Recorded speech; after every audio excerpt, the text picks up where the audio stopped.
Welcome to Speak Like You Belong. Your first week at an American job.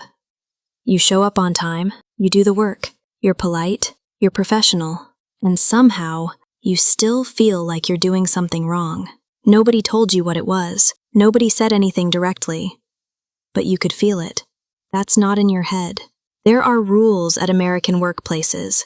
Real rules. That nobody writes down. Nobody teaches you. You're just supposed to know them. Today, we're going to say them out loud. I am Maya. And I'm Alex. This is Speak Like You Belong, for people who already speak English, but are still figuring out how to feel at home in it. And today, we're talking about the stuff your job offer letter definitely did not mention. Okay, first thing, and this one surprised me when I figured it out. In a lot of cultures, work is work. You come in, you do your job, you go home. Simple, clean, respectful even. In American workplaces, that's a problem. How is being professional a problem? Because in American offices, the relationship comes before the work. Before you earn someone's trust professionally, you have to earn it personally. And the way you do that is small talk. The Monday morning, how was your weekend? Exactly. And I used to think that was just noise.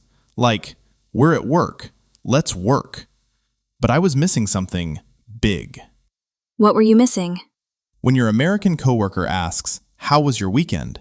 they're not asking about your weekend. They're saying, "Hey, I see you. We're on the same team."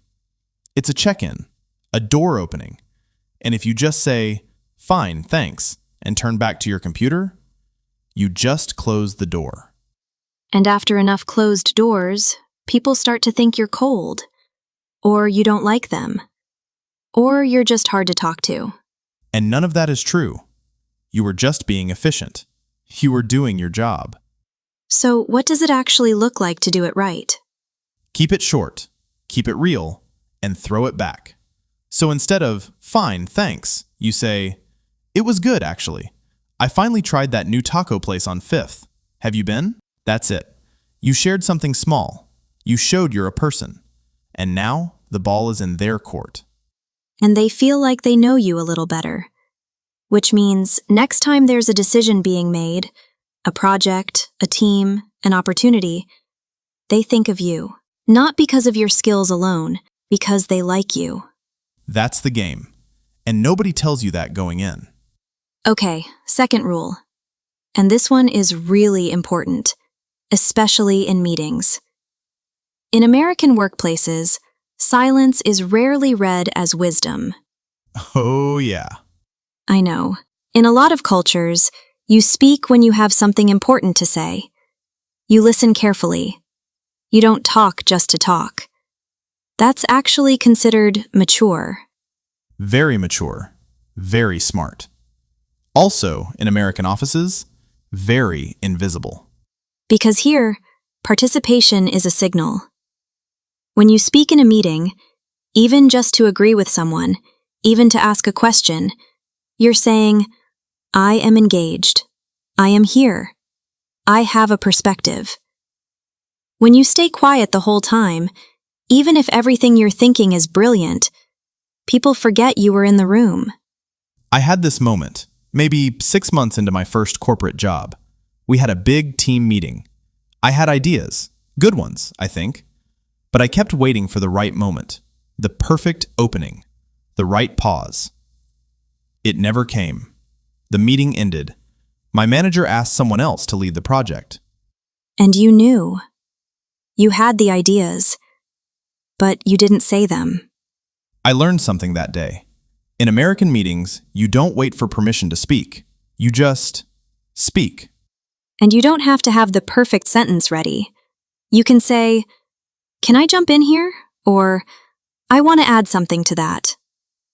That's enough. It signals that you're present. And here's a trick that really helped me. Prepare one thing before every meeting. Just one. One question. One idea. One, "I was thinking about this." If you go in with that in your pocket, you always have something to say.